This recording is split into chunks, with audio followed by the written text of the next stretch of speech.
আয়নায় নিজেকে দেখে আমি অবাক হয়ে তাকিয়ে রইলাম। কতটা বদলে গেছি আমি। মনে হচ্ছে এক অন্য আমি।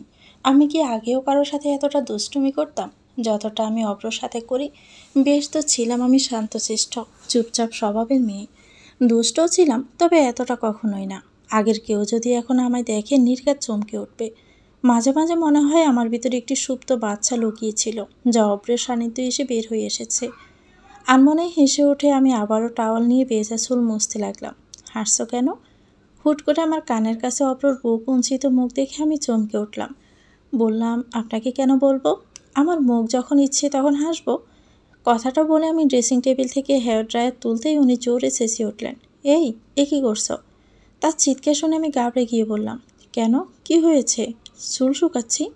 তুমি জানো, এভাবে ভেজা চুলে তোমাকে যে কি মারাত্মক সুন্দর লাগছে। আমি মনে মনে খুশি হয়ে ঈষৎ মুখ ফোলানোর ভান করেই বললাম, কেন? আপনিই তো বিয়ের পরের দিন সকালে ধমক দিয়ে বলেছিলেন কখনো যেন আপনার সামনে ভেজা চুলে না আসি। সে তো তখন আমি রাগের মাথায় এমনি এমনি বলেছিলাম। আর তুমি সেই স্টুপিড কথার জন্য এতদিন আমায় এই সৌন্দর্য দেখা থেকে বঞ্চিত করে রেখেছ। এখন স্টুপিড কথা বলছেন, তাই না? আর তখন তো এমনভাবে বলেছিলেন যেন দ্বিতীয়বার আপনার সামনে আর ভেজা চুলে না গেলে আপনি আমার টুকরো টুকরোই করে ফেলবেন। জানেন, এখন একটু বাহিরে এসে চুল শুকাই, আর প্রথম প্রথম তো বাথরুমে গিয়ে চুল শুকাতে হতো। তখন তো আমি এই কথাটা বলেছিলাম কারণ যখন সকালে ঘুম ঘুম চোখে হঠাৎ দেখলাম আমার সামনে এক অনিন্দ্য সুন্দরী কন্যা দাঁড়িয়ে আছে, যাকে ভেজা চুলে অসম্ভব সুন্দর লাগছে। তখনই আমি ঘাবড়ে গেলাম যে মেয়েকে জ্বালাবো বলে নিয়ে এসেছি, তার প্রেমেই না শেষমেশ আমি পড়ে যাই। এখন তো আমি প্রেমে পড়েই গেছি। বউর প্রেমে বারবার পড়তে তো আর কোনো দোষ নেই, তাই না? মামা, প্রেমে পড়ে কিভাবে? বাবা একবার যে কাদায় পড়ে গিয়ে ভূতের মতো হয়ে গিয়েছিল তেমনভাবেই। আমরা দুজনেই চমকে উঠলাম। দেখলাম আমাদের মাঝখানে দাঁড়িয়ে তুতুল মাথা উঁচু করে একবার আমার দিকে তাকাচ্ছে, আরেকবার ওনার দিকে। অব্র তুতুলকে কোলে নিয়ে সুড়সুড়ি দিয়ে বলতে লাগলেন, ওরে বাদর, তোর সব কথাই কান পেতে শুনতে হবে, তাই না? ব্রেকফাস্ট করে আমরা দুজনে গাড়ি নিয়ে বেরিয়ে পড়লাম। আমি ভার্সিটির জন্য আর উনি অফিসের জন্য। আমি একটা হাই তুলে বললাম, কেমন যেন ঘুম ঘুম পাচ্ছে। এই, একদমই না। আমি এখন অফিসে যাচ্ছি। এই শার্ট নষ্ট করতে পারবো না। গাড়িতে ঘুমালে তোমার মুখ দিয়ে আবার যা বেরোয়। অব্র হাসতে লাগলো। উনি আবারও আমাকে সেদিনের কথা নিয়ে খেপাতে বসেছেন বলে আমি রেগে বললাম, একদমই না, আপনি সেদিন মিথ্যে কথাই বলেছেন। উনি হাসতে হাসতে বললেন, হ্যাঁ, কত মিথ্যে। ওনার হাসি দেখে আমার গা জ্বলে গেল। মুখ ঘুরিয়ে বললাম, হাসবেন না তো, আপনাকে দেখতে আমার অসহ্য লাগছে। উনি আমার দিকে মুখ এনে বললেন, তাই? কিন্তু বান্দরবনে মিস সাবিহাকে বলল আমাকে হাসালে নাকি খুব সুন্দর দেখায়। ওনার মুখে সাবিয়ার নাম শুনে আমি তেলে বেগুনে জ্বলে উঠলাম। আপনি আবারও সামিয়ার নাম নিয়েছেন? কেন, তুমি কি জেলাস? আমি চোখ বন্ধ করে তাতে দাঁত চেপে বললাম, হ্যাঁ, জেলাস, অনেক অনেক জেলাস। আপনি বুঝি হন না? উনি ঠোঁটে হাসি চেপে সামনে তাকিয়ে বললেন, মোটেও না। আচ্ছা তাই? গাড়ি ভার্সিটির সামনে এসে পড়ার পর আমি দেখলাম পাশ দিয়ে আসিফ সাহ যাচ্ছেন। আমি জোরে তাকে ডেকে উঠলাম। অভ্র ব্রুকুসকে আমার দিকে তাকিয়ে রইল।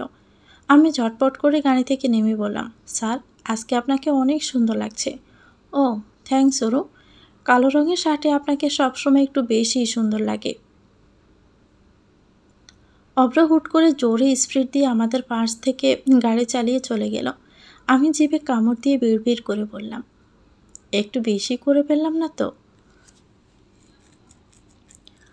যা ভেবেছিলাম তাই হলো। আমি বেশি করেছি কি না জানি না, তবে উনি যে খুব বেশি মুখ ভার করে আছেন। অফিস থেকে ফিরে এসে আমার সাথে কোনো কথাই বলছেন না, আর আমিও চেষ্টায় লেগে আছি কিভাবে তার মান ভাঙাবো। তুতুল আর আরিশা আপুকে আজ রাতেও থেকে যাওয়ার কথা বলতে আপু বললেন, না না ওরু, তোমার দুলাভাইকে একদিনের কথা বলে এসে দুদিন থেকে গেলাম। আজও যদি না যায় তাহলে নির্ঘাত সে রাগ করবে। আমি বললাম, আচ্ছা ঠিক আছে আপু, আমি দুলাভাইয়ের সাথে কথা বলছি, কিন্তু আপনারা আজকে রাতে কিছুতেই যেতে পারবেন না। আমি দুলাভাইকে ফোন দিলাম। দুলাভাই ফোনটা রিসিভ করে বললেন, কি হানিমুন কাপলরা, খবর কি তোমাদের? দুলাভাই, 1 মাস হলো আমরা এসে পড়েছি, আর আপনি এখন আমাদের এই নামে ডাকা ছাড়লেন না। দুলাভাই হাসতে লাগলেন। তখন আমি বললাম, দুলাভাই, আজ কিন্তু তুতুল আর আরিশাপু এখানে থাকবে, কাল সকালে চলে যাবে, ঠিক আছে? কি বলো, তোমরা ওইদিকে সুইট হানিমুন কাপল হয়ে বসে থেকে এদিকে আমাকে বউলেস করার প্ল্যানে আছো? দুলাভাইয়ের কথায় আমি হেসে দিয়ে বললাম, কেন দুলাভাই, আপনার কি হিংসে হচ্ছে?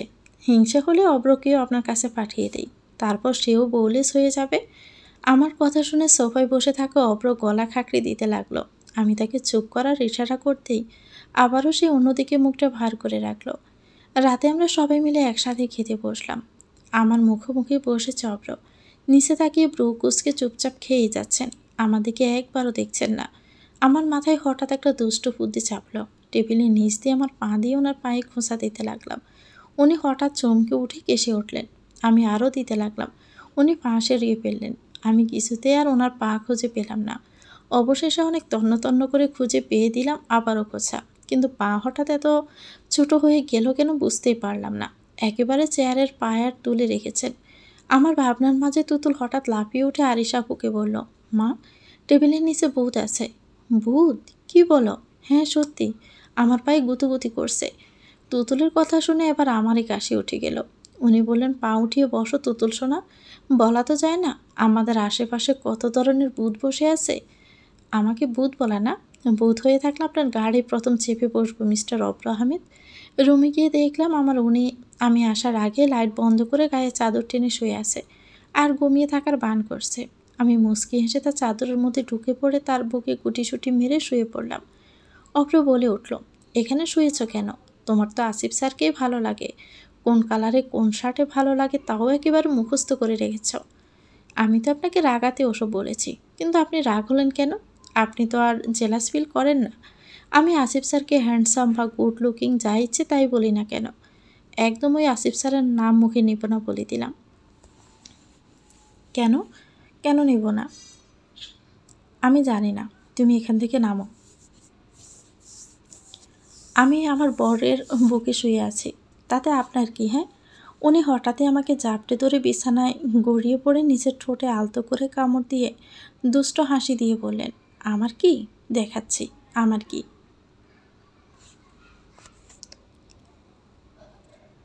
জীবনটা কতগুলো অধ্যায়ে বিন্যস্ত থাকে, এক একটা অধ্যায়ে লুকিয়ে থাকে আমাদের জন্য এক একটা চমক।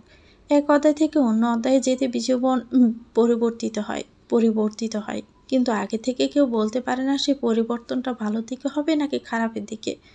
আমার জীবনে অভ্র নামে যে অধ্যায়টা শুরু হয়েছিল, তখন শুরুতে কতটাই না শঙ্কিত হয়েছিলাম, কতটা ভয় পেয়েছিলাম, কিন্তু কে জানতো এই অধ্যায়টাই হবে আমার জীবনের সব থেকে সুন্দর অধ্যায়। মহান আল্লাহ তাআলা আমার জন্য ইহজীবনে অভ্র নামের এক টুকরো জান্নাত লুকিয়ে রেখেছিলেন এই অধ্যায়ে। অভ্রর সাথে কতগুলো দিন কিভাবে যে এত দ্রুত কেটে গেল বুঝতেই পারলাম না। আর এখন আমার এই অধ্যায়ে আরও একটি সুন্দর অংশের সূচনা হতে চলেছে। অভ্রর ভালোবাসার একটি ক্ষুদ্র অংশ আমি আমার মধ্যে ধারণ করেছি, যে প্রতিনিয়ত ধীরে ধীরে একটু একটু করে আমার ভিতরে বেড়ে উঠছে, যেমনটা প্রতিনিয়ত বাড়ছে অভ্রর ভালোবাসা। হ্যাঁ, আমি মা হতে চলেছি। Yes, I am pregnant. কথাটা নিজের মধ্যে বারবার উচ্চারিত করতেও আমার ভালো লাগে, বেশ ভালোই লাগে। আর মনে চোখের কোণায় পানি চলে আসা, যেমনটা এসেছিল সেদিন, যেদিন আমি প্রথম জানতে পারি আমার প্রেগনেন্সির কথা। হুট করে একদিন রাতে অভ্র রুমে এসে আমার দিকে এক পলক তাকিয়ে হাতের ফাইলটা টেবিলের উপর রেখে বাহিরে চলে গেলেন। আমি তো হতভম্ব হয়ে গেলাম। তার হয়েছেটা কি? মুখটা এমন করে রেখেছেন কেন? পরক্ষণেই মনে পড়ল, 2-1 দিন আগেই শরীর অসুস্থতার জন্য ডাক্তারের কাছে গিয়ে চেক আপ করিয়েছিলাম। তার রিপোর্টে পাইলে না তো? এর জন্যই কি উনি এমন অদ্ভুত আচরণ করছেন? হুট করে আশঙ্কা হলো আমার কোনো বড় রোগ হয়নি তো। বিছানা থেকে নেমে টেবিলের দিকে এগিয়ে যেয়ে হাত বাড়িয়ে ফাইলটি স্পর্শ করব, তার আগে আমার ফোনটা বেজে উঠল। ফোনের স্ক্রিনে অভ্র নাম দেখে আমি বেশ অবাকই হয়ে গেলাম।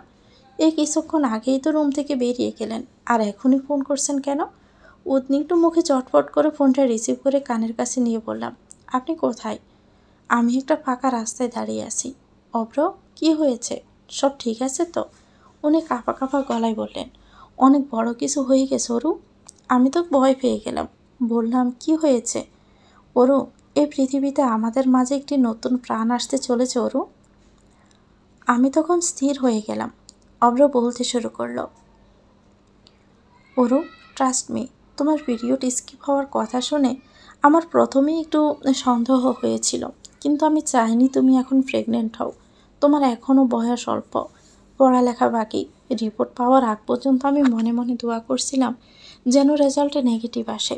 কিন্তু যখন ডাক্তার রিপোর্ট দেখে বলল, congratulations, your wife is pregnant, আপনি বাবা হতে চলেছেন, তখন আমি বোঝাতে পারবো না আমার যে কী হয়ে গেল। হুট করে চরম আনন্দে আমার মনটা ছুঁয়ে গেল। কেমন যেন একটা অদ্ভুত অনুভূতি হতে লাগলো। এতটা খুশি লাগছে যে আমি তোমাকে কথাটা সামনাসামনি বলতে পারছি না। আমি নিজে যেন বেসামাল হয়ে পড়েছি। ওরু, আমাদের একটা ছোট্ট বাবু হবে। তার আদো আদো বলি দিয়ে তোমাকে মা বলে ডাকবে আর আমাকে বাবা। তোমার বিশ্বাস হয় ওরু? তোমার বিশ্বাস হয়? ফোনের এপার থেকে বুঝতে পারলাম উনি নীরবে কাঁদছেন। আমিও কখন যে মেজের বেডের সাথে ঠেস দিয়ে বসে অশ্রু জড়িয়ে অপরের মুখ থেকে সে সুখ শ্রবণ করেছি টেরই পেলাম না। একটা হাত আনমনেই পেটে শুয়ে চোখ বন্ধ করে ফেললাম। ফোন কানেই রইল, কিন্তু দুজনের কেউই আর কথা বললাম না। নীরবতায় আমাদের অবক্ত কথাগুলো চলতে লাগলো। ফোনের এপার থেকে আমি কাঁদতে লাগলাম, আর ওপার থেকে অপ্র। ব্যাস, সেদিনের পর থেকে ওনার যত্নের অত্যাচার আমার প্রতি দ্বিগুণ হয়ে গেল। এটা করো না, ওটা করো না, এটা খাও সেটা খাও, 24 ঘন্টা তার মুখ থেকেই বের হতেই থাকে। আমি কি তাকে কম জ্বালাচ্ছি? হুটহাটে মুড সুইং, রাত বিরাতে দুষ্প্রাপ্য জিনিস খেতে চাওয়া, যখন তখন তার উপর বমি করে বাসিয়ে দেওয়া, সব কিছু হাসি মুখে সহ্য করেছে। কখনো একটু বিরক্তিসূচক শব্দ অবধি করেনি। মাঝরাতে ঘুম ভেঙে আর না আসলে আমার সাথে সাথে উনিও জেগে বসে থাকেন, যাতে আমার একা একা খারাপ না লাগে। মাথায় হাত বুলিয়ে দেন, ঘুম পাড়িয়ে দেন, আরও কত কি। তার পুরো পৃথিবীটাই যেন এখন আমার মতে সীমাবদ্ধ হয়ে গেছে। অফিস কাজ আত্মীয় সব বাদ দিয়ে সারাদিন আমার কাছেই বসে থাকেন। প্রতিদিন এক প্রকার ঠেলে ঠুলে আমাকে তাকে অফিসে পাঠাতে হয়। ঘুমের মধ্যেও যেন আমাকে নিয়ে তার চিন্তা। আমার জন্য এতটা করেন বলে বোঝাতে পারবো না। আমি কিছু বললেই বলেন, অরু, আমাদের একটা অংশকে এই পৃথিবীতে আনার জন্য তুমি একাই যে কষ্টটা করতে যাচ্ছ, তার কাছে আমার এসব কিছুই না। খুব অসহায় লাগে জানো। যদি একটু তোমার এই কষ্টটাকে ভাগ করে নিতে পারতাম, একটু। বাচ্চাটা আমাদের দুজনের, অথচ পুরো কষ্টটা তুমি একাই করবে। সেই কষ্টটা যেহেতু আমি কিছু করতে পারছি না, তাই বাদ বাকিটা আমাকে করতে দাও প্লিজ। তার কথা শুনে আমি মুচকি হাসি। ভাবি, আমাদের সমাজের প্রত্যেকটা পুরুষই যদি অপরের মতো হতো, তাহলে আর কোনো প্রেগনেন্ট মেয়েকে 7-8 মাসের বড়া পেট নিয়ে রান্না করতে হতো না, ঘর সামলাতে হতো না। স্ত্রীর সেবা করবে কি, উল্টো স্বামীর সেবা করতে হতো না। কোনো মেয়ে তো ওই ভাগ্যটা পায় না। তবে আমি পেলাম কেন? ছোটবেলা থেকেই সবাই বলতো আমি নাকি খুবই লক্ষ্মী একটা মেয়ে, আমি খুব ভালো বর পাবো। কিন্তু তাকে দেখে মনে হয় আমি কি আসলে এত কিছু যোগ্য? আমার মনে হয় এই বেবিটা আমার জন্য একটা ব্লেসিং। কারণ এই বেবি আমার গর্ভে আসার পরেই ইরা আপুর সাথেও আমার সম্পর্ক ঠিক হয়ে গেছে। আপুর সাথে আমার দীর্ঘদিন যাবৎ কোনো ধরনের যোগাযোগ ছিল না। তারপর একদিন হুট করে আপু ফোন করে আমার কাছ থেকে ক্ষমা চায়। সে তার ভুল সত্যিই বুঝতে পেরেছে, আর সব কিছুর জন্য সে এখন অনুতপ্ত। আপু এখন একটা স্কুলের টিচারে জব করে, আর সেখানে তার এক কলিগ সোহেলের সাথে তার ভালো পরিচয় হয়েছে। আগামী মাসে তাদের এঙ্গেজমেন্ট হবে। আপু যে সত্যি বদলে গেছে, এটাই তার উদাহরণ। সে এখন নিজে কর্মটা হয়েছে এবং সামান্য চাকরি বড় চাকরির ব্যবধান বলে জীবনের সঠিক মানুষ বাছাই করতে পেরেছে। সোহেল ভাইয়া আসলে ভালো মনের একজন মানুষ। অব্র আমার গালে একটি চুমু দিয়ে বলল, প্রেগনেন্ট হওয়ার পর থেকে তোমাকে আরও বেশি কিউট লাগে, একদম গুলুমুলু, দেখলে শুধু আদর করতে ইচ্ছে করে। আমি চোখ শুরু করেই বললাম, বুঝেছি। আমাকে খাইয়ে খাইয়ে এমন বানিয়ে এখন গুলুমুলু বলে ইনডাইরেক্টলি মোটা বলা হচ্ছে, তাই না? আরে না রে বাবা, প্রেগনেন্সির সময় এতটুকু স্বাস্থ্য তো সবারই হয়। আর তুমি এতেও এত সুন্দর লাগে। তোমার জন্য একটা জিনিস এনেছি, এখন খাবে? এই না, একদমই না। একটু আগেই না এক বাটি ফ্রুটস খেয়েছি। আমি এখন আবারও মোটেও কিছু খাবো না। আগে কী এনেছি তা তো দেখে নাও, পরে কিন্তু পস্তাবে। আর তুমি এক বাটি খেয়েছো কখন? অর্ধেকের বেশি তো বাটিতে এখনও পড়েই আছে। কথাটা বলে উনি আমার সামনে ফুচকা তুলে ধরলেন। আমি চোখ বড় বড় করে খুশি হয়েও বলে উঠলাম, ফুচকা? কি খাবে নাকি রেখে দিবে? জি না, আমি এক্ষুনি খাবো।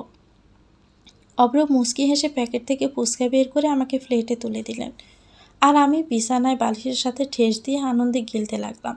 সব খাওয়া হয়ে গেলে মুখটাকে যতটা সম্ভব করুণ বানিয়ে বললাম, আমি আরও খাবো। একদম না, আজ অনেক খেয়েছ। এসব আনহাইজেনিক খাবার বেশি খাওয়া কিন্তু ভালো না। আমি তো এতক্ষণ আমারটা খেলাম, এখন তো বাবু খেতে চাইছে। আপনি তো বলেন এই সময় দুইজনের খাবার খেতে হয়, আমি তো এখন একা না। এই কথাটা তো অন্য সময় একদমই মাথায় থাকে না। ফ্রুটস খাওয়ার সময় তো একজনেরটাও খাও না তুমি। আর আমার বাবু আমার মতে এসব খাবার পছন্দ করবে না। কথাটা বলে উনি আমার পেটের কাছে ঝুঁকে এসে হাত রেখে বললেন, তাই না জুনিয়র, একবার বের হয়ে এসো, তারপর তুমি আর আমি মিলে তোমার পিচ্চি আম্মুটাকে সোজা করব। আমি তখন মুখ বেংসে দিয়ে বললাম, আপনি খুবই পচা, আমার একটাও কথা শোনেন না, অথচ নিজের কথা আমাকে সব শুনিয়েই ছাড়েন। উনি আমার চোখের সামনে মুষ্টিমেয় হাত এনে একটা একটা করে আঙ্গুল খুলে বলতে লাগলেন, আমি তোমার কাছ থেকে 1, 2, 3, 4, 5, 6 বছরের বড়, তাহলে কে কার কথা শুনবে শুনি। হয়েছে, এখন আর আমাকে 1, 2 না শিখিয়ে অফিসে যান। আপনি না বললেন আপনার আজকে সন্ধ্যার পর মিটিং আছে? এবার আমার মতে উনি মুখটা করুণ করে বললেন, তেমন ইম্পর্ট্যান্ট না, অন্য স্টাফরাও সামলাতে পারবে, আজকে না হয় নাই যাই। আমি তখন চোখ রাঙিয়ে তাকিয়ে রইলাম। প্লিজ, আপনি যাবেন? আচ্ছা যাচ্ছি। মলিন মুখে দরজা অবধি গিয়ে তিনি আবারও চোখের ইশারায় না যাওয়ার রিকোয়েস্ট করলেন। আমি চোখ রাঙিয়ে হাত দিয়ে ইশারায় যেতে বললাম। শুকনো মুখে তিনি চলে যেতেই তার করুণ মুখটির কথা আমার মনে পড়ে যায়। আমি পেটে হাত দিয়ে হাসতে লাগলাম, যাকে বলে গলা ফাটিয়ে হাসি।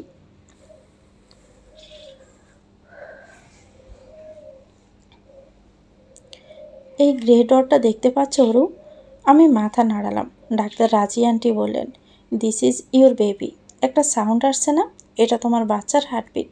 কত সুন্দর একটা অনুভূতি, তাই না? তোমার ভিতর এখন আরেকটি প্রাণ রয়েছে, তার হার্টবিট হচ্ছে। আমি কাঁপা কাঁপা হাতে সামনের মনিটরে ভেসে ওঠা আবসা আবসা ছাই রঙা প্রতিবিম্বটাকে স্পর্শ করলাম। সত্যি কেমন যেন লাগছে, আমার ভিতর আরেকটি প্রাণ, আমার বাবু। এ কি অরূপ, তুমি কাঁদছ? রাজি আন্টির কথায় আমি চমকে উঠলাম। চোখের কোণে হাত দিয়ে দেখলাম সত্যি পানি চলে আসছে। বুঝতেই পারিনি আমি। আমি লজ্জা পেয়ে মাথা নিচু করে হাসলাম। রাজি আন্টি বললেন, বুঝতে পারছি, লজ্জা পেতে হবে না, বাচ্চার হার্টবিট শুনে সবারই এমনটা হয়। অব্র কোথায়? এখানেই তো ছিল, একটা নার্স ডেকে নিয়ে গেল কি একটা যেন দরকারে। যাহ, মিস করলো। এই মুহূর্তটা সব হাজব্যান্ডকেও দেখানো যায়, জানো তো। এরপর ইমোশনাল হয়ে তারা ওয়াইফের আরও বেশি বেশি করে খেয়াল রাখে।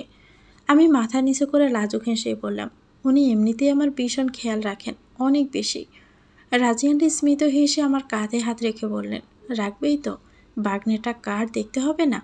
আমরা দুজনেই হেসে দিলাম। তোমার শাশুড়ি তো আমাকে ফোন করে করে পাগল বানিয়ে দিয়েছে, শুধু বলেছে ভালো করে চেক আপ করিস, ভালো করে চেক আপ করিস।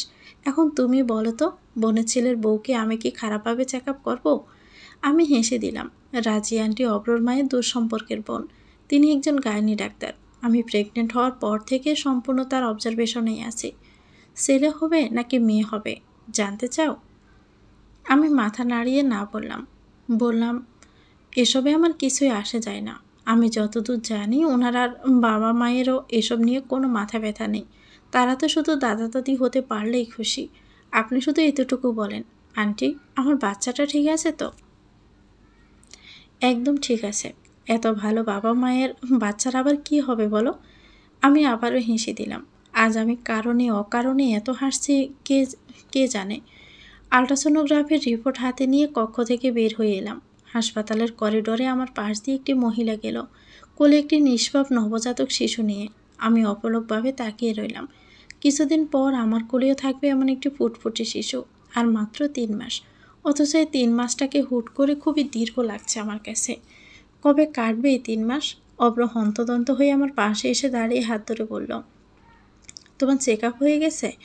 সব কিছু ঠিক আছে তো? তোমার কোনো অসুবিধা হবে না তো? আমি প্রো কুচকে বললাম, আমার না, বলুন আমার বাচ্চা সব ঠিক আছে তো? আল্ট্রাসোনোগ্রাফির পর সবাই এটাই জিজ্ঞেস করে। সবাই করলে করুক, আমার জন্য তুমি আগে। আমি তার হাত চেপে বললাম, সব ঠিক আছে, আমারও, আমাদের বাচ্চারও। উনি চোখ বন্ধ করে একটা স্বস্তির নিঃশ্বাস ছাড়লেন। আমরা বাসায় চলে এলে অব্র আমাকে সোফায় বসিয়ে দিল। সঙ্গে সঙ্গে আমার পাশে মা, বাবা, চম্পা বুঁদ হয়ে পড়ে রইলেন। আমি প্রেগনেন্ট হওয়ার পর থেকে শুধু অব্রই পাগল হননি, বাবা মাও যেন পাগল হয়ে গেছেন। সারাদিন আমার পিছনেই লেগে থাকেন। আমার কী লাগবে না লাগবে, কখন কী খেতে ইচ্ছে করছে, সব কিছুর খেয়াল রাখেন।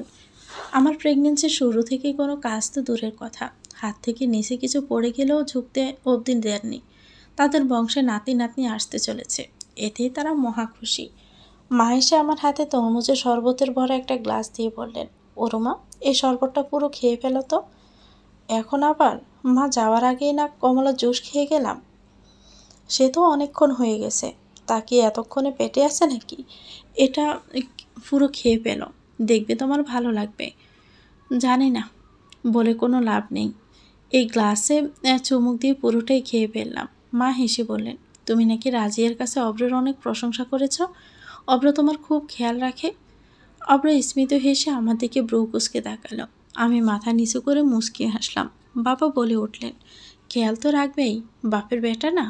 মা মুখটা বাঁকা করে বললেন, বাপের বেটা, তুমি কবে আমার এত খেয়াল রেখেছো বলো তো?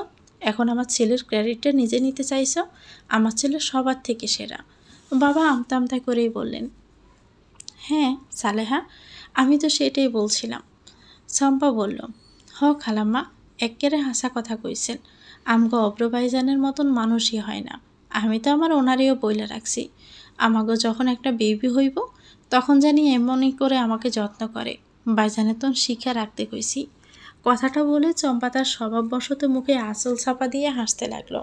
মা মজার চলে বললেন, তোর ওনাটা আবার কে রে? চম্পা লজ্জা পেয়ে বলল, খালাম্মা, আপনি বুঝেন না? কে বুঝবো?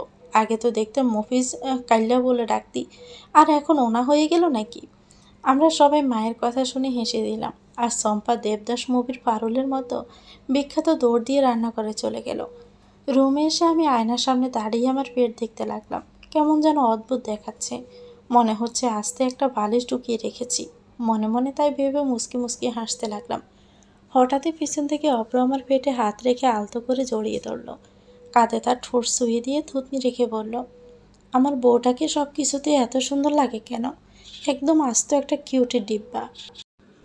আমি লজ্জা পেয়ে তার পেটে কোণে দিয়ে আস্তে করে গুঁতো দিলাম। তিনি আমার হাত ধরে বিছানায় বসিয়ে দিয়ে আমার পেছনে বেডের সাথে বালিশ ঠিক করে দিলেন। বালিশে ঠেস দিয়ে আরাম করে বসে আমি পাশ থেকে একটি উপন্যাসের বই হাতে নিলাম। অব্র চেঁচিয়ে উঠে বলল, একদমই না, এই উপন্যাসের বই তুমি রাখো। আমি কালকে দেখছি তুমি এই উপন্যাসের বইটা পড়ে পড়ে কাঁদতে কাঁদতে পুরো হেসকে উঠিয়ে ফেলেছিলে। এমন সময় তোমার কান্না করা একদমই ঠিক না। আর একটু বাকি আছে, একটু পড়ে রেখে দেব। না, যে বই পড়ে কান্না আসে সেই বই পড়ার কি দরকার, রাখো। না, আমি রাখবো না, আমি পড়ব। আপনার যা ইচ্ছে করুন। যা ইচ্ছে করব? আচ্ছা, তাহলে আমি বরং মিস সাবিহার সাথে একটু ফোনে গল্প করি, তাই না? উনি ফোন হাতে নিতেই আমি বই রেখে ফোন কেড়ে নিয়ে বললাম, একদমই না। উনি হাসতে লাগলেন। আমি মুখ ফুলিয়ে বললাম, কথায় কথায় শুধু সাবিহা সাবিহা করেন কেন? এখনও কি ছোকরা স্বভাব যায়নি? বিয়ের পরেও এত কিছু না জানিয়ে বিয়ের আগে জানি কি করেছেন। উনি হাসি চেপে রেখে বললেন, ম্যাম, আপনি ভুল মানুষ নিয়ে কথা বলছেন। বিয়ের আগেও আমি অসম্ভব ভদ্র একটা ছেলে ছিলাম। কতটা ভদ্র ছিলেন আমি জানি। সাইমাফুর বিয়েতে কি করেছিলেন আপনি?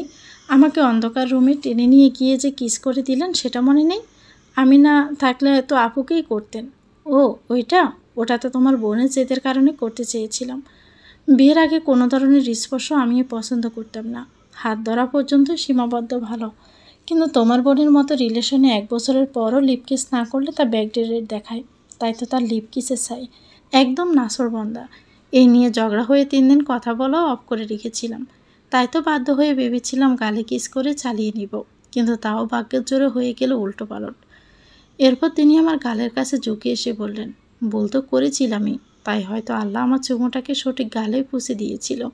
কথাটা বলে উনি আমার গালে আবার একটা চুমু দিয়ে দিলেন।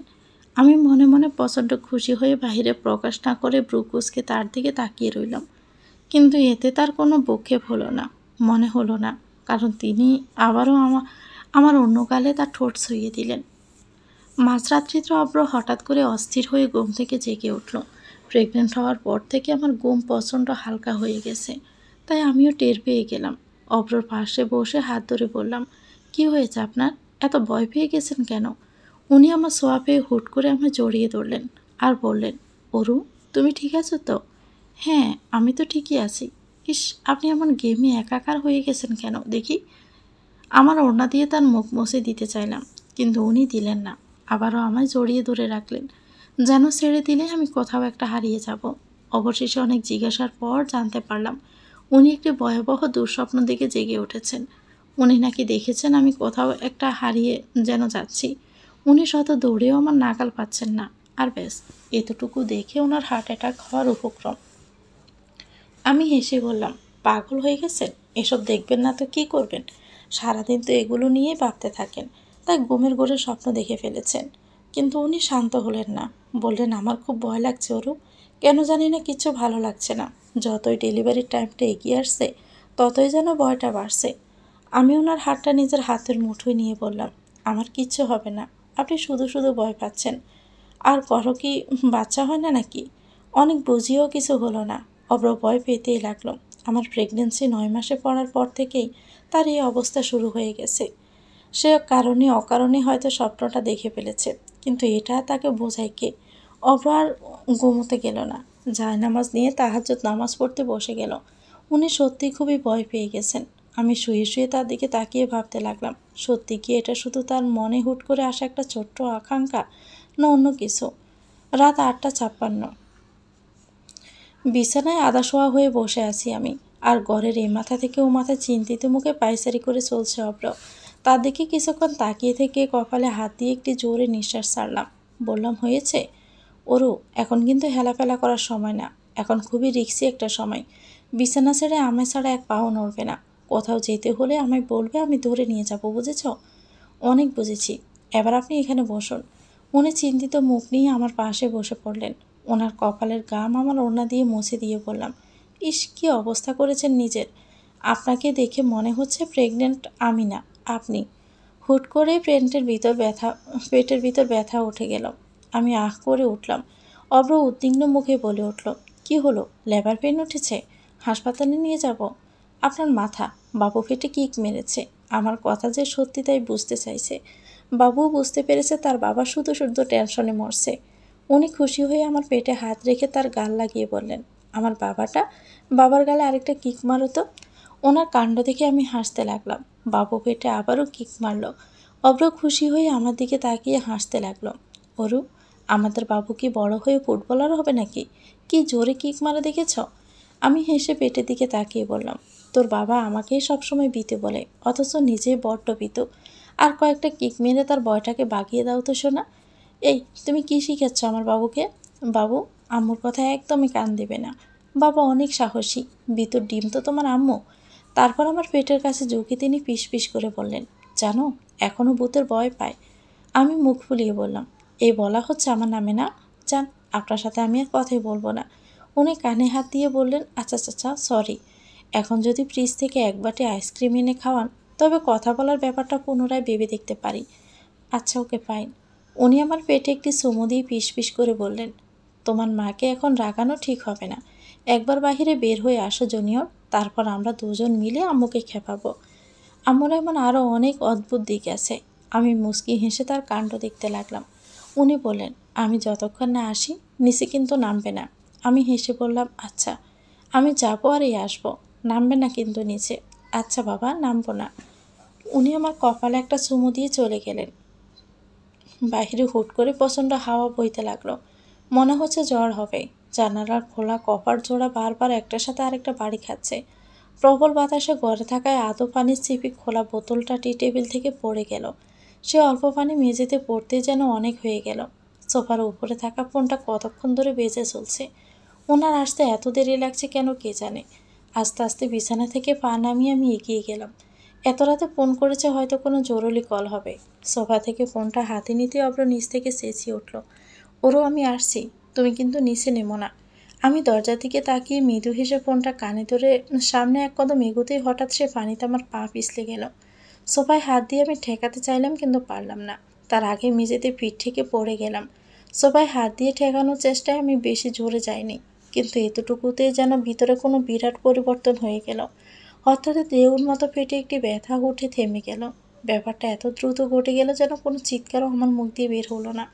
হঠাৎই একটি হিমশীতল স্রোত আমার শির দ্বারা বেয়ে নেমে গেল। পেটে হাত দিয়ে একটি অজানা আশঙ্কা আমার মাথা ঘুরে ওঠে। চোখ ঝাপসা হয়ে এলো। সে ঝাপসা চোখে শুধু দেখতে পেলাম অভ্র চিৎকার করে দৌড়ে আমার দিকে আসছে। হাত থেকে আইসক্রিমের বাটি নিচে পড়ে ছড়িয়ে ছিটিয়ে রয়েছে। তার চোখ টলমল করছে। বন্ধ চোখ খুলতে নাকে ফিনাইলের কটু ঘ্রাণ বেরিয়ে এলো। আশেপাশে বিভিন্ন চিকিৎসার যন্ত্রপাতি। আমি শুয়ে আছি একটি ছোট্ট সাদা বিছানায়। আমার বুঝতে বাকি রইল না আমি হাসপাতালে আছি। একটা হাত পেটে নিয়ে দেখলাম পেটটা এখনও উঁচু, অথচ নিথর হয়ে পড়ে আছে। ভিতর থেকে কোনো নড়াছড়া আভাস পাচ্ছি না। উদ্বিগ্ন পেটে হাত বুলিয়ে আমি অস্থির হয়ে ভাবতে লাগলাম, একটু আগেও তো কেমন অন্যরকম ছিল। একটু পরপরে বাবু কিক মারছিল, তাহলে এখন নিশ্চুপ কেন? আমার পাশে কেউ নেই। কিছু সেনাস্বরের আওয়াজ বাহির থেকে আসছে। বুঝতে পারলাম তারা বাহিরে আছে। কাউকে যে ডাকবো কোনো গলা দিয়ে আওয়াজ বের হচ্ছে না। উঠে যাওয়ার মতো শক্তিও নেই। বিছানা বালিশ ভিতরে হত্রে হঠাৎই চোখ পড়ল বিছানার পাশে ছোট্ট টেবিলে অভ্রর মায়ের ফোন। হাত বাড়িয়ে খুব কষ্টে তা নিজের কাছে নিয়ে অভ্রকে ফোন দিলাম। একবার বাজলো, ধরল না। দ্বিতীয়বার বাজতে রিসিভ হলো। শুনতে পেলাম রাজি আন্টির গলা। তিনি বলছেন, বাচ্চার কোনো রেসপন্স পাওয়া যাচ্ছে না, হার্টবিটও কমে গেছে। বাচ্চাকে যদি বাঁচানোর চেষ্টা করি তবে ওরুর লাইফের অনেক বড় রিস্ক নিতে হবে।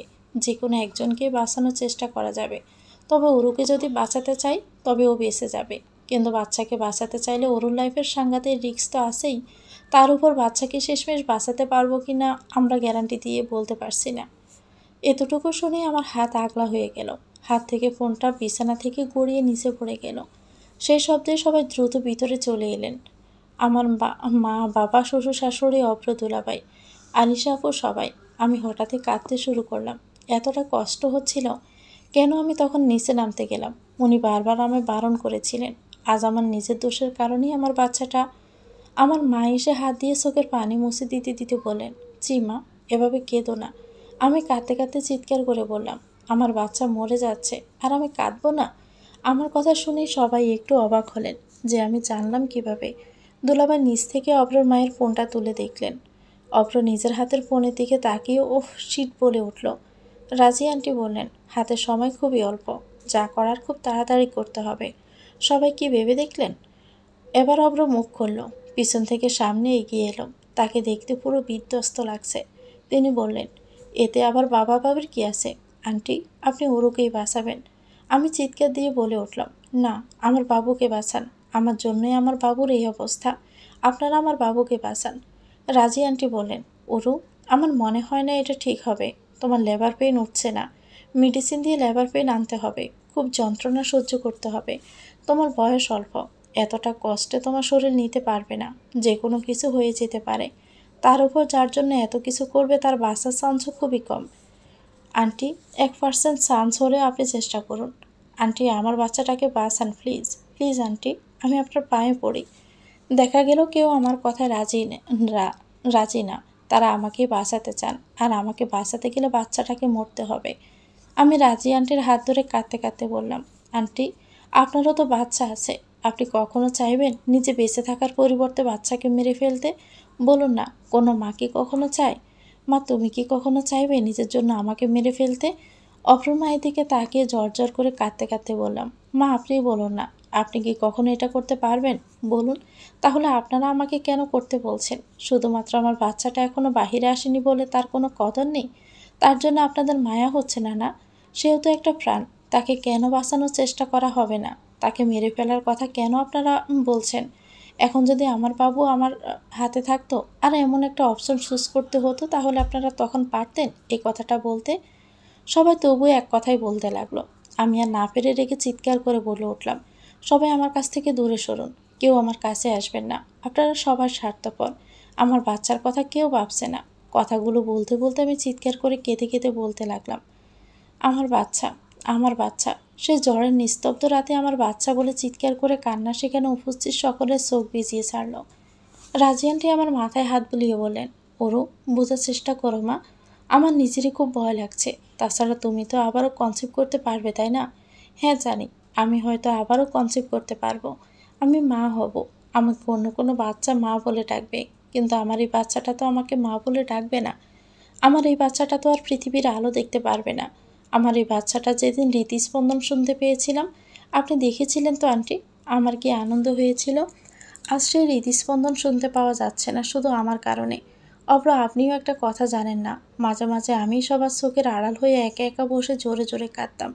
খুশির কান্না, আমি মা হব, আমার কোলে একটি ফুটফুটে নিষ্পাপ বাচ্চা আসবে এই খুশিতে। মাঝে মাঝে যখন মাঝরাত্রিতে আমার ঘুম ভেঙে যেত, উনিও ঘুমিয়ে থাকতেন, তখন ক্লান্ত তাকে না জাগিয়ে বসে বসে বাচ্চার সাথে কথা বলতাম।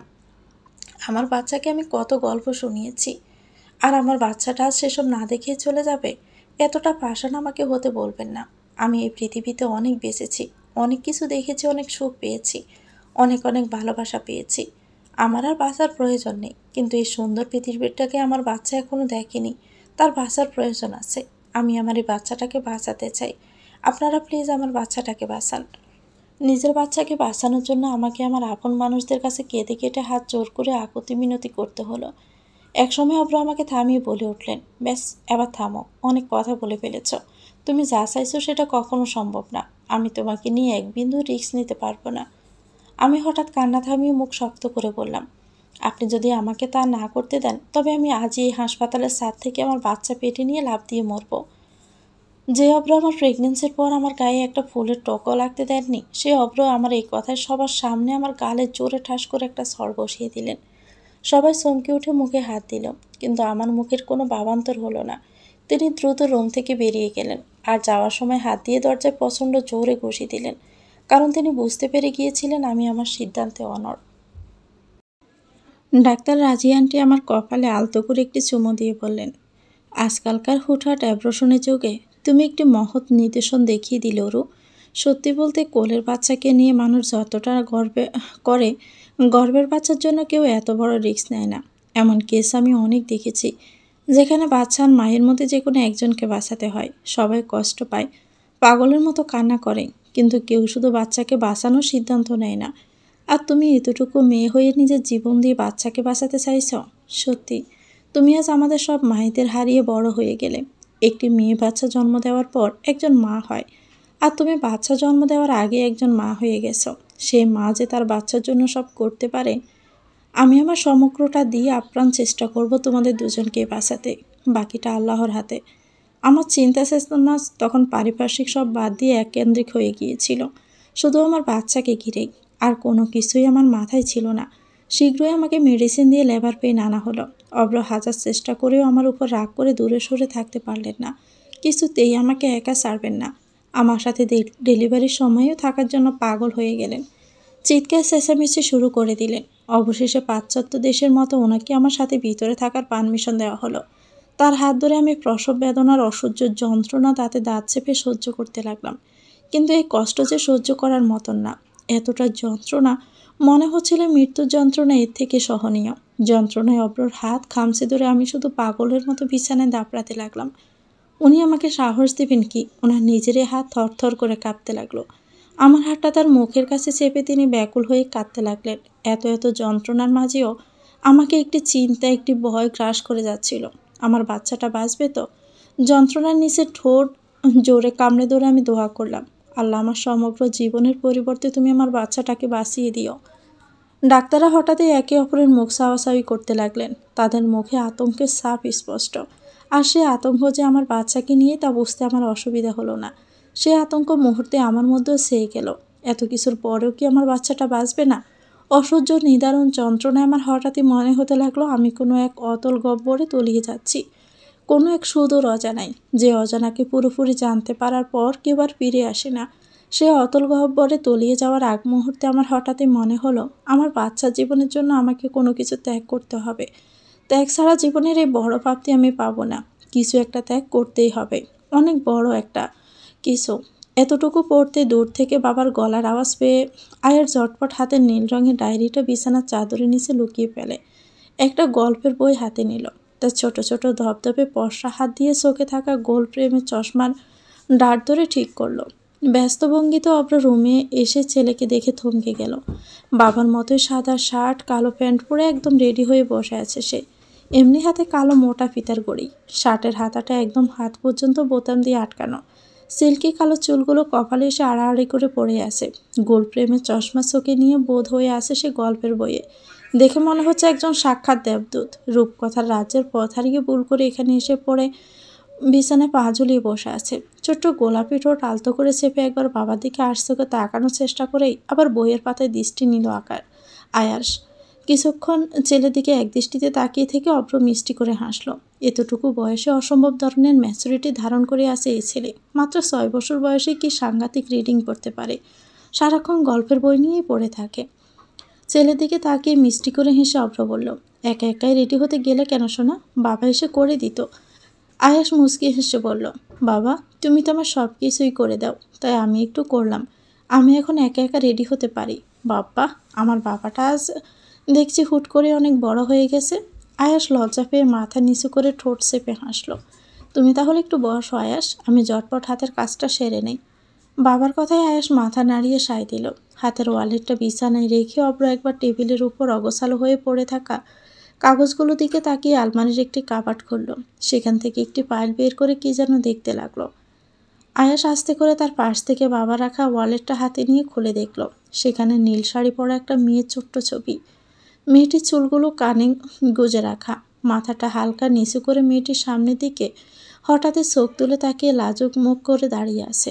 মেয়েটির মুখে যেন এক সমুদ্র মায়া। কি সুন্দর ছবিটা! এটি সেই ছবি যেটা অব্র উরুকে প্রথম নীল শাড়ি পরা দেখে চট করে ক্যামেরা দিয়ে তুলে নিয়েছিল। অব্রর মতোই মুগ্ধ চোখে আয়াস ছবির মেয়েটির দিকে তাকিয়ে রইল। তার ভাবতে অবাক লাগছে, এই মেয়েটিরই সে নীল রঙের ডায়েরি, যার দুঃখে সুখে ভরা জীবনগাথা সে এতক্ষণ ধরে পড়েছে। তার চাইতে যে জিনিসটা তার অবাক লাগে তাহলে এই মেয়েটি তার মা। আয়াস তার বাবাকে খুব ভালোবাসে। আয়াসের বাবা খুব ভালো। আয়াস বড় হয়ে ঠিক তার বাবার মতোই হতে চায়। তবে আয়াস আরেকজনকেও খুব ভালোবাসে। এই কথাটা আয়াস কখনো কাউকে বলেনি, এমনকি তার বাবাকেও না। শুধু একবার ক্লাসে বলেছে। আয়াসদের স্কুলে মাদার্স ডেতে যখন সব বাচ্চাদের তাদের মা নিয়ে কিছু বলতে বলা হলো, তখনই আয়াস পুরো ক্লাসের সামনে লাজুক মুখে বলেছিল, আমার মা একজন চমৎকার মানুষ, আমি আমার মাকে খুব ভালোবাসি। আয়াস আর কিছু বলতে পারেনি। হঠাৎ তার গলায় কিছু একটা দলা পাকি এসেছিল। বাবা ছাড়া সে কখনো কারো সামনে কাঁদে না, তার ভীষণ লজ্জা লাগে। অব্র আলমারির কাবাট লাগাতে আয়াস তাড়াতাড়ি করে ওয়ালেট আগের জায়গায় রেখে দিয়ে পুনরায় গল্পের বইয়ে চোখ দিল। অব্র এক পলক ছেলের দিকে তাকিয়ে টেবিলের উপর পড়ে থাকা কাগজপত্র তাড়াহুড়ো করে গোছাতে লাগলো। সম্পা একটা দুধের গ্লাস হাতে নিয়ে রুমে প্রবেশ করে গালে হাত দিয়ে বলে উঠল, ও মাগো, আমগো আয়াস সোনারে কি সুন্দর দেখা যাইতেছে। আয়াস সোনা, এই দুধটা এখন এক চুমুকে দিয়ে খাইয়া ফেলো তো দেখি। আয়াস দুধের গ্লাস হাতে নিয়ে মুখের সামনে ধরে নাক কুচকে ফেলে বলল, দুধ খেতে তার একদমই ভালো লাগে না, কিন্তু তবুও সে কখনো মানা করে না, কারণ আয়াস গুড বয় হতে চায়। বাবা বলেছে গুড বয়রা বড়দের সব কথা শোনে। ব্যস্ততার মাঝে হাতে ফাইল নিয়ে হঠাৎ থমকে দাঁড়িয়ে সেই দৃশ্যটি দেখল অব্র। ওরও ঠিক এভাবে দুধ খাবার সময় নাক কুচকে ফেলত। এরপর কিছু একটা ভেবে দ্রুত চোখের পলক ফেলে আয়েশকে দুহাত দিয়ে সোফার উপরে উঠিয়ে বসিয়ে অব্র তাড়াতাড়ি করে জুতো পরিয়ে ফিতা লাগিয়ে দিতে লাগলো। তারপর বলল, দেরি হয়ে যাচ্ছে রে বাবা, আমাদের তাড়াতাড়ি যেতে হবে।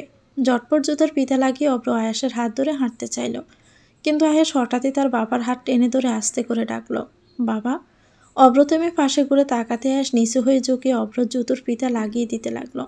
তাড়াহুড়ো নিজের এক পায়ে জুতোর ফিতা লাগাতেই যে ভুলে গেছে সে। ছোট্ট ছোট্ট হাত দিয়ে খুব সুন্দর করে আয়াস তার বাবার জুতোর ফিতা লাগিয়ে দিল। মুচকি হেসে অব্র তার ছোট্ট ছেলের কাণ্ড দেখল। ফিতা লাগানো হয়ে গেলে আয়াস উঠে দাঁড়িয়ে হাত দিয়ে আবারও চশমার ডাটটা ঠিক করে মিষ্টি হেসে দিল। অব্র হাঁটু গেড়ে হঠাৎই ছেলের সামনে বসে পড়ে। দু হাতে ছেলের মুখ ধরে কপালে একটু চুমু দিয়ে বলল, শুভ জন্মদিন সোনা। আয়াসও প্রতি উত্তরে মিষ্টি করে হেসে বলল, ধন্যবাদ বাবা। অব্র কিছুক্ষণ মুগ্ধ হয়ে তার ছেলের নিষ্পাপ মুখটির দিকে তাকিয়ে রইল। ওরুর বড় স্বাদের ছেলে আয়াস। এই ছেলের জন্যই মেয়েটা সেদিন কি ভয়ানক যন্ত্রণায় না হাসি মুখে গ্রহণ করেছিল। অব্র শুধু অবাক হয়ে তাকিয়েছিল। মেয়েটা হুট করে যেন অনেক বড় হয়ে গিয়েছিল সেদিন, সবার থেকে বড়। বাচ্চার জন্য এক আকাশ কষ্ট বুকে ধারণ করতে এক বিন্দু ভাবেনি। সেই রাতের কথা মনে পড়লে আজও অব্রর গা কেঁপে ওঠে। ওরুর এত কষ্টের এই ছেলের গায়ে অব্র কোনো আঁচ লিখতে দেয়নি কখনো। খুব যত্নে ছোট থেকে বড় করেছে। চোখ পিটপিট করে তাকিয়ে আয়াস তার বাবার হাত ধরে ঝাঁকিয়ে তার ধ্যান ভাঙালো। অব্র মৃদু চমকে উঠে হেসে বলল, আজ আমরা একটু বিশেষ জায়গায় যাব, তোমার মনে আছে তো? আয়াস হেসে মাথা নাড়ালো। পুনরায় ছেলের হাত ধরে অব্র উঠে দাঁড়িয়ে বলল, চলো। যাওয়ার আগে একবার পাশের দেওয়ালে অরুর হাসি মুখে তাকিয়ে থাকা ছবিটার দিকে তাকিয়ে অব্র ছোট্ট করে একটা দীর্ঘশ্বাস ফেলল। তার চোখ হঠাৎ করে ছলছল করে উঠল। এয়ারপোর্টে একগাদা মানুষের বেড়ে দাঁড়িয়ে আছে অব্র আর আয়াস। চারদিকে মানুষের তুমুল ব্যস্ততা, কেউ আসছে কেউ যাচ্ছে। আয়াসের ডান হাতটা তার বাবার হাতে ধরা, বাম হাতে একটি ছোট্ট হলুদ রঙের হাসি মুখে আঁকা বল, যাকে আয়াস বলে স্মাইল বল। এই বলটি তার খুব পছন্দের, বেশিরভাগ সময় বলটি তার হাতে থাকে। আজও তাই বলটি হাতে নিয়ে মানুষের বেড়ে কিছু খুঁজে চলছে আয়াস আর অব্র। পিতা পুত্রকে দেখতে আজ পুরো একরকমই লাগছে। দুজনের পরনে সাদা শার্ট, কালো প্যান্ট, দুজনের চোখে চশমা। ব্যতিক্রম শুধু আয়াসের চশমা গোল আর অব্র চোখের চশমা ছোটোর মধ্যে আয়াতাকার। আরেকটি ভিন্নতা আছে, অব্র শার্টের হাতা কোনোই পর্যন্ত গুটানো আর আয়াসের শার্টের হাতা পুরো হাত পর্যন্ত ঢাকা। এছাড়া দুজনকে আলাদা করা যাচ্ছে না। এয়ারপোর্টের ব্যস্ততার মাঝে দু একজন ঘুরে ঘুরে এই অনেকটা একই রকম দেখতে অসম্ভব সুন্দর ছেলে দুটোকে দেখতে লাগলো। সেদিন অব্র আয়াসের কোনো ভ্রুক্ষেপ নেই। হঠাৎ আয়াসের হাত থেকে তার ইসমাইল বলটা পড়ে গড়িয়ে যেতে লাগলো। বাবার হাত ছেড়ে সে দ্রুত বলটির পিছনে গেল, কিন্তু বলটি থামার নামই নিচ্ছে না। অবশেষে বলটি থেমে গেলে একটি নীল শাড়িতে ঢাকা পায়ের কাছে গিয়ে। আয়াস দ্রুত গিয়ে ঝুঁকে বলটি হাতে নিয়ে সামনের মেয়েটির পা থেকে উপরের দিকে আস্তে করে মাথা তুলে দেখতে লাগলো। হঠাৎই সে থমকে গেল মেয়েটিকে দেখে। তার সামনে নীল রঙের সুতির শাড়ি পরে দাঁড়িয়ে আছে তার বাবার ওয়ালেটে সে মায়াবরা মেয়েটি। খোলা চুলের একাংশ বুকের সামনে এসে রয়েছে, গভীর কালো চোখে তার গাঢ় কাজল দেওয়া, আর সেই চোখে কি অসীম মায়া, যেন সে মায়া উপসে পড়ে তার পুরো মুখে ছড়িয়ে পড়ছে। এই মেয়েটি কি আয়াসের মা? আয়াসের হঠাৎ ভীষণ লজ্জা লাগলো। মেয়েটির দিকে তাকালো সে আর চোখে আরেকবার। ছেলের সামনে হঠাৎ দপ করে ফ্লোরে বসে পড়ল ওরু। তার চোখ যেন হঠাৎ নিষ্পলক হয়ে গেছে। হাত দিয়ে সামনে দেবদূতকে শুয়ে দেখতে ভীষণ তীব্র ইচ্ছে করছে, কিন্তু সে পারছে না। তার হাত অসম্ভব কাঁপছে। কি সুন্দর কোমল নিষ্পাপ মুখ, মনে হচ্ছে ছুঁয়ে দিলেই ব্যথা পেয়ে যাবে, দাগ থেকে যাবে। তবু আলতো হাতে আয়েশের গালগুলো ছুঁয়ে দিল সে। এত সুন্দর ছেলেটিই কিনা তার অস্তিত্ব।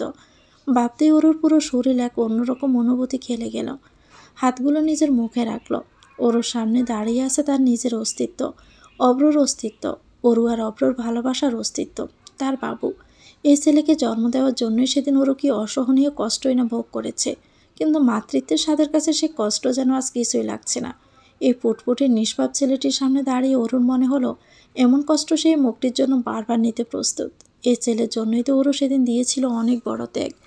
সেদিন যখন ডাক্তাররা বয়ার্ত মুখে একে অপরের দিকে তাকাচ্ছিল, বাচ্চার বাঁচার সম্ভাবনা যখন একেবারে না এর বরাবরই ছিল, তখনই ওর যেন পুরো কাণ্ডজ্ঞানহীন হয়ে পড়ল। পানিতে ডুবন্ত মানুষ একটা খড়কুটো দৌড়ে হলেও বাঁচতে চায়।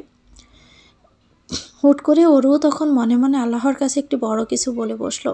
ও মনে মনে বলছিল এই বাচ্চা যদি আজ বেঁচে যায়, তবে ওরও 6 বছর নিজের বাচ্চার মুখ দেখবে না, তার মুখ থেকে মা ডাক শুনবে না। শুধু বাচ্চার সাথেই নয়, পরিবারের কারোর সাথে সে 6 বছর পর্যন্ত কোনো ধরনের যোগাযোগ রাখবে না।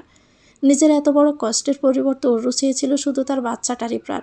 সেদিন ওরও ত্যাগের জন্য না অন্য কিছুর জন্য কেউ জানে না, তবে একটি মিরাকেল অবশ্য ঘটেছিল।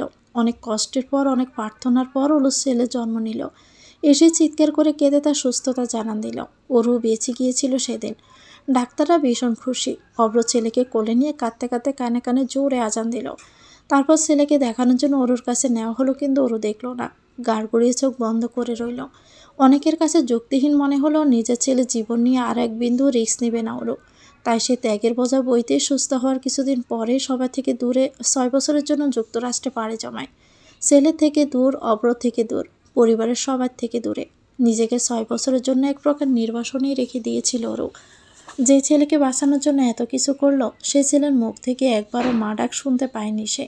তার আদো আদো বলি শুনতে পায়নি, তার বেড়ে ওঠা দেখতে পায়নি, কোলে নিয়ে মন ভরে একটু আদরও করতে পারেনি।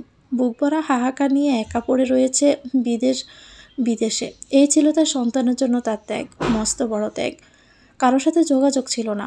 অব্র শুধু জানতো আয়েশের 6তম জন্মদিনে ওরু আসবে, প্রথম ফ্লাইটে আসবে, অবশ্যই আসবে। সেই বিশ্বাসের ভিত্তিতে অব্র আর আয়াস সকাল সকাল এয়ারপোর্টে এসে দাঁড়িয়েছিল, আর তারা ওরুকে পেয়েও গেল। আয়ের চোখ পিটপিট করে বারবার তার মাকে দেখে যাচ্ছে। তার মাকে সে ছবি ছাড়া কখনো সামনাসামনি নিজের চোখে দেখেনি। তবুও তার মনে হচ্ছে এই মেয়েটিকে সে অনেক দিন ধরে চেনে, তার কত আপন একজন।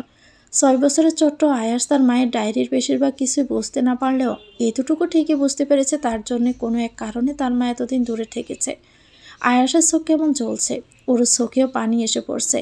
সে প্রাণপণে তা ঠেকিয়ে রাখার চেষ্টা করছে। ছেলের সামনে প্রথম দেখাতে সে একটু কাঁদবে না বলে ঠিকও করে রেখেছে। নিজের সন্তানকে আজ অব্দি নিজের চোখে না দেখে ওরও চিনে ফেলেছে।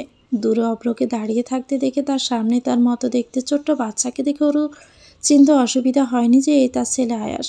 ওরও খুশি হয়ে আয়াসের দুহাত একত্রিত করে একটি চুমু দিয়ে আবারও আয়াসের মুখ হাতড়ে হাতড়ে বলতে লাগলো, এমা, এ তো দেখছি একদম ছোট্ট অভ্র। আয়াস, তুমি তো দেখছি একদম তোমার বাবার মতন হয়েছ। সেরকমই গায়ের রং, সেরকমই ঠোঁট, সেই চোখ, সেই মুখ। ওর কণ্ঠ কাঁপতে লাগলো। বারবার তার মমতাময়ী হাতগুলো সে ছেলের মুখে বুলিয়ে দিয়ে এই কথাগুলো উচ্চারিত করতে থাকলো। তাদের থেকে খানিক দূরে দাঁড়িয়ে মাতাপুত্র মিলনে সে সুন্দর দৃশ্যটি দেখতে লাগলো অভ্র। তার বলতে ইচ্ছে করছে, না অরু, তুমি ভুল বলছো। আয়াসের অনেক কিছুই আমার মতো হলো, চোখগুলো একদম তোমার মতো। সে তাকায়ও ঠিক তোমার মতো করে, চোখ পিটপিট করে। সে একই গভীর কালো চোখ। এই চোখের দিকে তাকিয়ে তো আমি কত নির্ঘুম রাত পার করেছি, বেঁচে থাকার সহায় খুঁজে পেয়েছি। কিন্তু অভ্র কিছু বলল না। সে পুরো চুপ করে থেকে মুখ ঘুরিয়ে রইল, যেমনটি সে মুখ ঘুরিয়েছিল ওরও যাওয়ার দিক। একটা বারও ফিরে তাকায়নি। ওরও অনেক সময় নিয়ে তার ছেলের কপালে একটা গভীর চুমু দিল। একবার কাঁদে, একবার হেসে, আবার স্বাভাবিক হয়ে আয়াসের শার্টের হাতা কনুই পর্যন্ত গুটিয়ে দিল, যেমনটি সে আগে অভ্রর জন্য করত। বলো তো আমি তোমার কি হই? আয়াস লজ্জা পেয়ে মাথা নিচু করে আবার আর্সকে তাকিয়ে আস্তে করে বলল, মা। ওরও কি হলো ও জানে না। ছেলের মুখে মা ডাক শুনে সে হঠাৎ শক্ত করে আয়াসকে জড়িয়ে ধরে কাঁদতে কাঁদতে দাঁড়িয়ে গেল। এতদিনের কষ্টগুলো যেন নিমিষে উধাও হয়ে গিয়ে ওরুর বুকটাকে জড়িয়ে দিল। আয়াসও খুব শক্ত করে তার মায়ের গলা জড়িয়ে ধরে ওরও চুলে মুখ লোকালো। ওরও টের পেল আয়াস খুব নিঃশোপে বারবার কেমন কেঁপে কেঁপে উঠছে। আয়াস কি তবে কাঁদছে? আয়াসের হাত ধরে ওরও 6 বছর পর তার আপন বাড়িতে ঢুকতে সবাই অশ্রুচোখে এগিয়ে এলো। ওর বাবা, মা, বোন, শ্বশুর, শাশুড়ি, আরিশা আপু, দুলাভাই, তুতুল সবাই সেখানে উপস্থিত। সবাই যে জানতো আজ তাদের অরু আসছে। ছেলের জন্য 6 বছরের নির্বাসন শেষে ওর মা এসে মেয়েকে ধরে কাঁদতে লাগলেন। সবাই কাঁদছে। আজ কথার চাইতে যেন অনুভূতিরে বেশি প্রকাশ পাচ্ছে। অভ্র রুমে জানালার দরজা বন্ধ করে অন্ধকার রুমে শুয়েছিল। অরু এসেছে শুনে তিনি তৎক্ষণাৎ দৌড়ে এলেন। তার মাথায় একটি লাল গামছা বাঁধা। অরু হেসে বলল, মা আসতে, আপনার শরীর অসুস্থ। এই কথায় অভ্রর মা মাথা থেকে গামছাটা একটানে খুলে ফেলে বললেন, কিসের অসুস্থ? আমার মেয়ে ফিরে এসেছে, সব ব্যথা চলে গেছে। হ্যাঁ রে মা, আমাদের বাসায় একটা চাঁদ পাঠিয়ে দিয়ে কোথায় চলে গিয়েছিলি বলতো? এতদিন আজ এই ঘরটা পরিপূর্ণ হলো। কথাগুলো বলতে বলতে অভ্রর মা ওরুকে ধরে কেঁদেই দিলেন। চম্পা এসে সলসল নয়নে ওরুর পাশে দাঁড়ালো। ওরু হেসে বলল, কেমন আছো চম্পা? আপামনি, আপনারা ছাড়া কোনোদিন ভালো থাকতে পারি? আপনি আয়া পড়ছেন, এখন হইল গিয়া বালা থাকুম। আমার কোনো বাচ্চা কাচ্চা হয়েছে তোমার?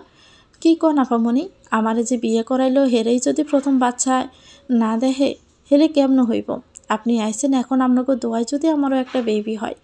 অনেকদিন পর চম্পা সে আসলে মুখ চেপে হাসি দেখতে ওর ভীষণ ভালো লাগলো। সে চেনা মুখগুলো, চেনা ভঙ্গিগুলো দেখতে কতই না ভালো লাগছে। সবাই একে একে ওরুকে ঘিরে রইল। আজ যেন সবাই ওরু নামের উৎসব পালিত করছে এ বাড়িতে। আয়াসকে আজ পায়কে। সে আজ গুটি গুটি মেরে সোফায় সে তখন থেকে মায়ের কোলেই বসে আছে। ওরও আয়াসকে কোল থেকে নামাচ্ছে না। আয়াসের ইদানিং কোলে উঠতে ভীষণ ইচ্ছে, লজ্জা লাগে। সে তো বড় হচ্ছে নাকি, আজ তার 6 বছর হয়ে গেছে, কিন্তু আজ আয়াসের মায়ের কোলে থাকতে প্রথম প্রথম লজ্জা লাগলো, এখন একদমই লাগছে না, বরং ভালো লাগছে। আয়াসকে কোলে নিয়ে ওরও একটি অ্যালবাম খুলে বসেছে। পাশে আরও কতগুলো অ্যালবামের স্তূপ পড়ে আছে। এতটুকু বাচ্চা ছবিতে ভরপুর 3-4টি মোটা মোটা অ্যালবাম। অব্র আয়াসের একটু একটু পরিবর্তনের ছবিগুলো সব তুলে রেখেছে, হয়তো ওরুর জন্য। সবার থেকে শুনতে পেল ওরু কীভাবে অব্র একা হাতে আয়াসকে বড় করেছে। অফিসার ছেলে একসাথে সামলিয়ে সন্তানের জন্য মা আর বাবা দুটো দায়িত্বই পালন করেছে। আয়াস বলে উঠল, মা, তুমি যে বাহিরে একটা দোলনাটা নিয়েছিলে সেটা এখনও আছে। আমি আর তুতুল ভাইয়া মাঝে মাঝে গিয়ে উঠি, কিন্তু বাবার সামনে উঠি না। বাবা দেখলে কেমন উদাস হয়ে পড়ে। তুমি ওই দোলনাটা খুব পছন্দ করতে, তাই না? তুতুল ওরুর পাশ থেকে হেসে বলল, মামুনি জানো, আমি তো আয়াসকে একবার ছোট থাকতে মেয়েদের মতো ফ্রক পরিয়ে দোলনায় উঠিয়েছিলাম। ওরু বলল, ফ্রক পরিয়েছিলে কেন? বারে, আমি তো বোন চেয়েছিলাম। ও ভুল করে বাই হয়ে গেছে না, তাই আমি মাঝে মাঝে ওকে ফ্রক পরিয়ে বোন বানাই। তুতুল পোকলা দাঁতে হাসতে লাগলো। তার মুখের বাম সাইডে একটি দাঁত নেই, পড়ে গেছে। সামনের দাঁতগুলোও হয়তো পড়েছিল, আবার নতুন করে গজিয়েছে, হালকা আঁকা বাঁকা। এতে তাকে দেখতে আরও মিষ্টি লাগছে। ওরও এক হাতে আয়াসকে সামলিয়ে আর এক হাতে তুতুলকে কাছে টেনে নিল। কত বড় হয়ে গেছে তুতুল। তুতুল, তোমরা দুজন কি একই স্কুলে পড়ো শোনা? তুমি চিন্তা করো না মামানি, আমি তুতুলকে দেখে রাখি তো। ও তো একটু ভ্যাবলা টাইপের, কেউ খেপালেও কিছু বলে না, কিন্তু আমি গিয়ে দমাদম মার দিই। তুতুলের বাইকে খেপাবে এত বড় সাহস কার? তুতুলের কথায় ওরও হেসে ফেলল।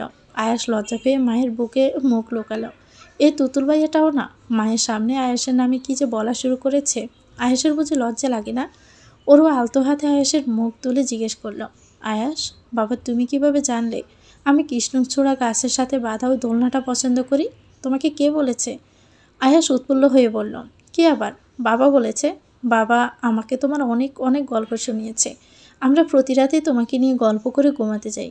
জানো মা, আমাদের যখন তোমার কথা খুব বেশি মনে পড়ে তখন বাবা আলমারি থেকে তোমার শাড়ি নামিয়ে আমার আর নিজের গায়ের বিছানা চাদরের মতো জড়িয়ে দেয়।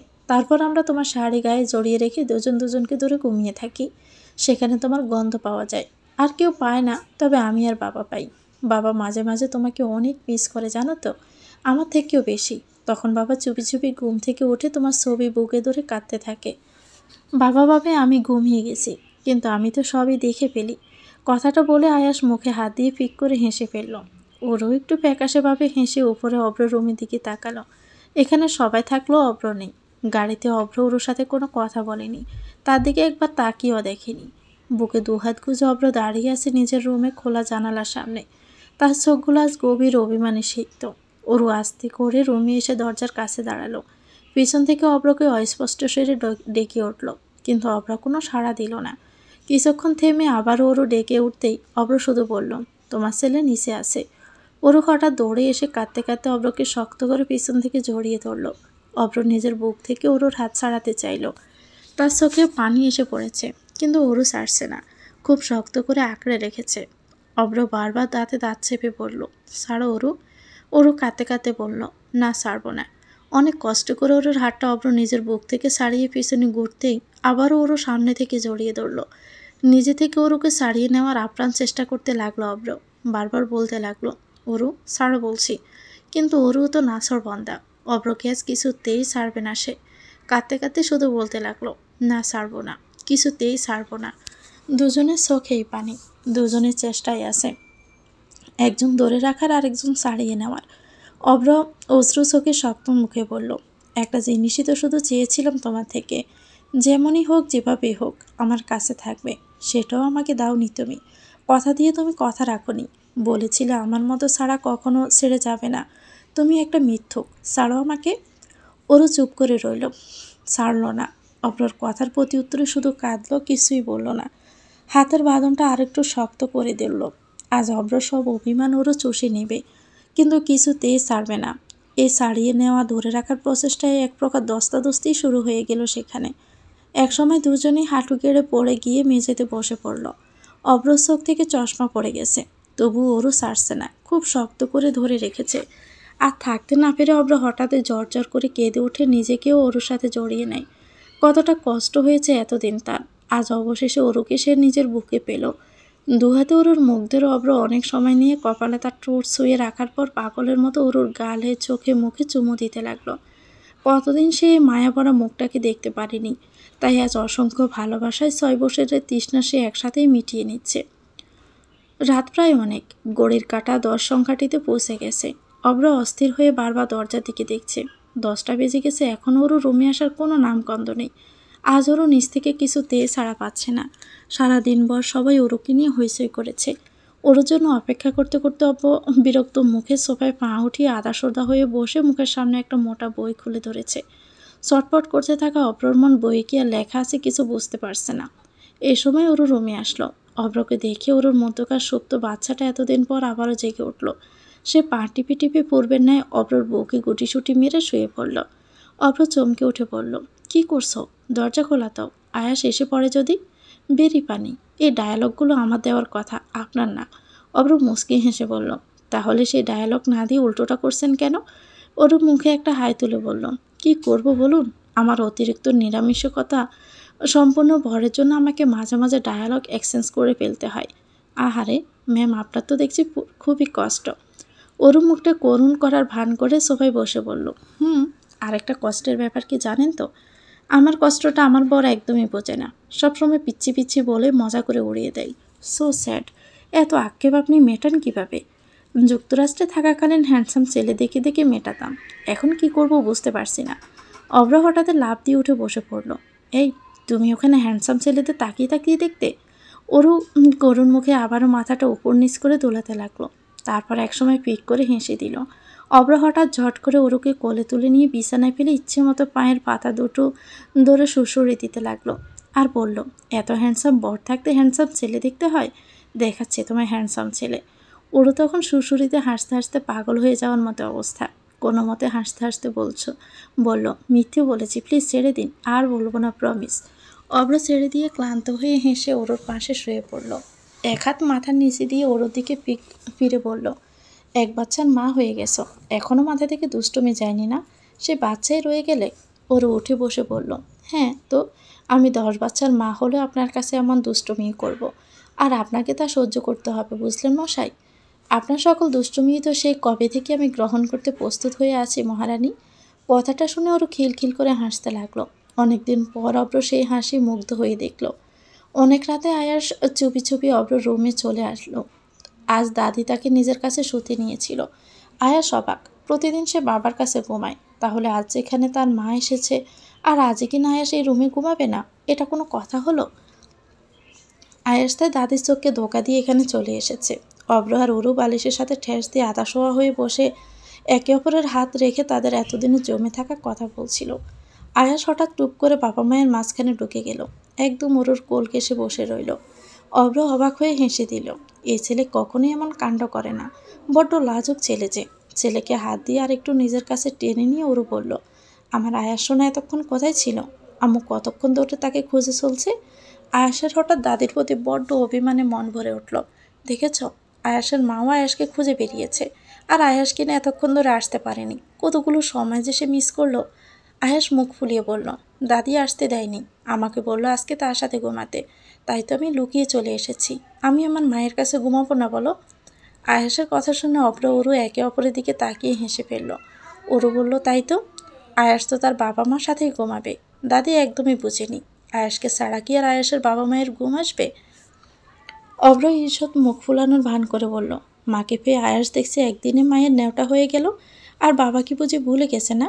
বাবার কথায় আয়াস ভীষণ মজা পেল। মিষ্টি করে একগাল হেসে মাথা নাড়িয়ে বলল, হুম, আমার বুকে অনেক ভালোবাসার জায়গা আছে, যেখানে বাবা আর মা দুজনেই থাকতে পারবে। অর্ধেক ভালোবাসা বাবার জন্য আর অর্ধেক ভালোবাসা মায়ের জন্য। নিজের ছোট ছোট দুহাত দিয়ে আয়াস মা আর বাবার গলা নিজের বুকে জড়িয়ে ধরল। ছেলের কাণ্ডে অব্র আর উড়ো দুজনেই হাসতে লাগলো। আয়াসের গালে দু প্রান্ত থেকে দুজনে স্নেহময়ী ঠোঁটে ছোঁয়া দিয়ে ছেলের ছোট্ট বুকে দুহাত একত্রে শক্ত করে মিলিত করে রেখে অব্র আর ওরও বহুদিন পর বুক ভরা প্রশান্তি নিয়ে ঘুমের রাজ্যে পাড়ি জমালো। জীবন মানেই তো সুখ দুঃখের সমষ্টি। সুখের পর দুঃখ, দুঃখের পর সুখ, এই চক্রাকারেই তো চলে আসছে জীবন। শুধু এই চক্রাকারে চলার সময় কাম্য থাকে, অবশিষ্ট থাকে যেন সবার জীবনে এক টুকরো সুখ। সব কষ্ট, জঞ্জাল, ক্লান্তির পর অতপরে থাকে যেন একজন পরম কাছের মানুষ, যার কারে পুঞ্জীবিত হয়ে থাকবে আমাদের জন্য এক আকাশ ভালোবাসা। অব্রাহার ওর জীবনও তো তার এই চক্রের নিয়মের ঊর্ধ্বে নয়। তবু এত কিছুর পরেও অব্র আজ খুশি, কারণ সে অবশেষে পেয়েছে তার সত্যি করার মনের মানুষ। আর ওর কাছে তো আছে ভালোবাসার নীল অব্র। তো ভিউয়ার্স, গল্পটির নাম অবশেষে তুমি। এটা গল্পের শেষ অংশ। গল্পটি কেমন লাগলো কমেন্ট করে জানাবেন। ভালো লেগে থাকলে একটু লাইক দিয়ে দিবেন।